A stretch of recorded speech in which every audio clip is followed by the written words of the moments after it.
nanya nih, apa sih tujuan reformasi birokrasi di Orde Lama?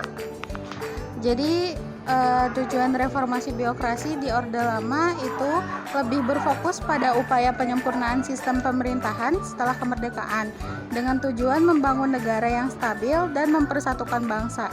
Birokrasi pada masa ini sering dipandang sebagai alat yang membantu memperjuangkan kemerdekaan dan membangun fondasi negara. Oh, oke. Kalau misalnya di Orde Baru gimana tuh? Jadi kalau tujuan reformasi birokrasi di Orde Baru itu dimulai sejak Soeharto berkuasa. Lebih berfokus pada efisiensi pemerintahan dan konsolidasi kekuasaan politik.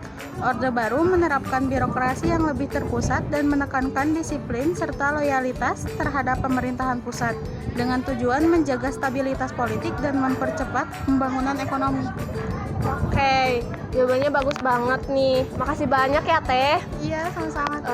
Jadi kita lanjut ke pertanyaan berikutnya aja ya.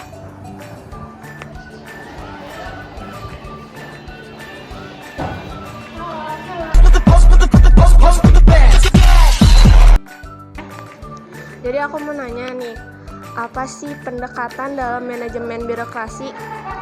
Pada Orde Lama. Kalau pada Orde Lama cenderung lebih politis dan sering terlibat dalam peran ideologis. Banyak pejabat birokrasi yang memiliki hubungan langsung dengan kelompok politis atau militer. Nah, kalau dalam Orde Barunya, birokrasi lebih terstruktur dan terpusat dengan penggunaan prinsip pembangunan sebagai alat utama. Reformasi birokrasi yang dilakukan lebih pada penguatan kontrol negara melalui sistem hierarki yang ketat dengan tujuan menjaga kestabilan politik. Oh, jadi jawabannya segitu aja nih. Oke, bagus banget nih jawabannya. Kita lanjut aja ya ke pertanyaan selanjutnya.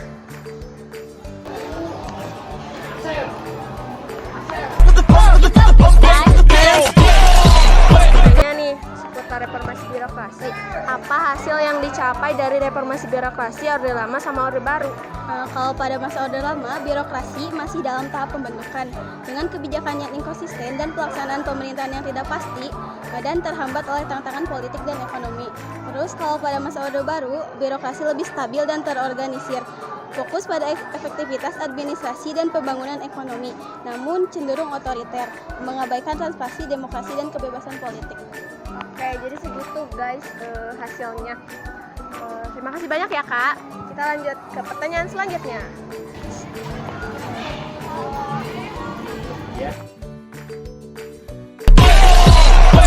Aku boleh nanya-nanya gak? Boleh.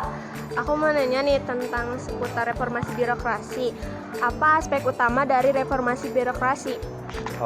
Peningkatan kerja, mempercepat proses dan memperbaiki kualitas.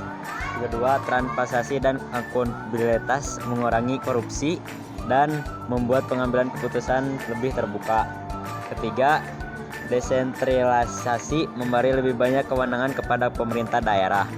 Keempat, penguatan SDM, meningkatkan kompetensi dan profesionalitas aparat.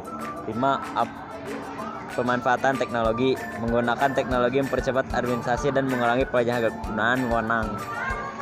Oke, jadi segitu aja nih aspeknya. Makasih banyak ya Kak.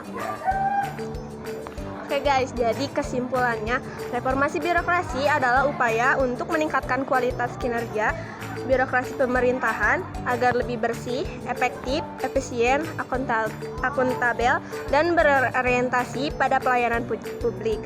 Tujuan utamanya adalah menciptakan tata kelola pemerintahan yang lebih baik. Perbedaannya terletak pada fokus tujuan dan pelaksanaannya. Orde Lama lebih mengutamakan stabilitas politik dan pembangunan negara, sementara Orde Baru menekankan efisien pemerintahan dan pembangunan ekonomi dengan kontrol lebih ketat terhadap birokrasi. Sekian dari kami tentang reformasi dan birokrasi. Sekian dan terima kasih. Jangan lupa Like, Comment, dan subscribe.